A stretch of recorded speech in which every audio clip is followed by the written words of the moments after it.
Salam, jumpa lagi bersama saya Advokat Muda. Pada kesempatan kali ini saya sedang berada di pengadilan dan hari ini saya akan menjelaskan terkait tentang harta bersama. Nah, apa itu harta bersama atau gonogini?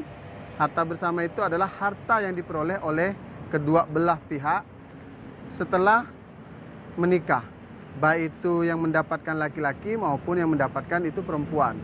Nah, berapa besarnya?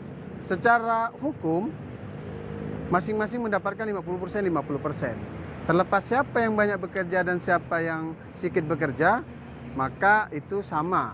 Di mata hukum sama 50%, 50%. Nah, untuk itu banyak juga yang bertanya, kalau misalkan yang laki-laki nih tidak bekerja atau yang perempuan yang bekerja, sedangkan yang laki-laki kerjanya hanya serabutan gitu, apakah tetap dapat harta bersama? Maka kalau harta itu diperoleh setelah menikah, tetap saja dapat keduanya. Nah, bagaimana besarannya? Tergantung bagaimana keduanya untuk membagi berapa persen. Namun kalau keduanya tidak sesuai, tidak juga ketemu secara kekeluargaan, maka bisa dimintakan pengajuan gugatan di pengadilan yang memeriksa pengadilan terkait dengan harta bersama.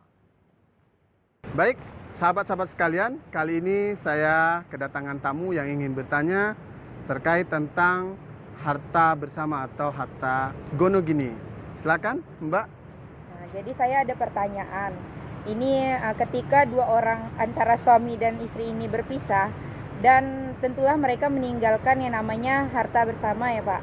Tuh. Nah, dari harta bersama itu apakah yang untuk anak-anaknya ini jika di salah satu mereka meninggal, apakah bagaimana sistem pembagian waris untuk anaknya? Apakah pembagian harta bersama terlebih dahulu atau pembagian waris langsung ke pembagian warisnya?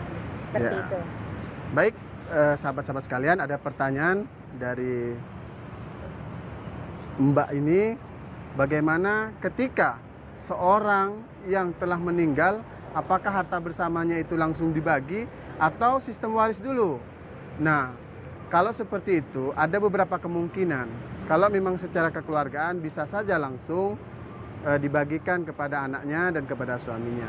Namun secara hukum bisa juga dibagi secara harta bersama dulu, yaitu 50%, 50% dulu.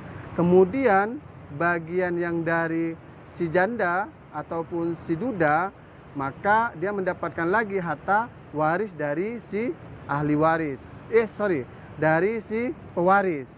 Nah, terkait anak atau keturunan atau ahli waris itu mendapatkan bagian sesuai dengan porsi atau kaidah-kaidah waris ataupun dari kompilasi hukum Islam. Nah, kira-kira seperti itu terkait tentang pembagian waris atau harta gonogini.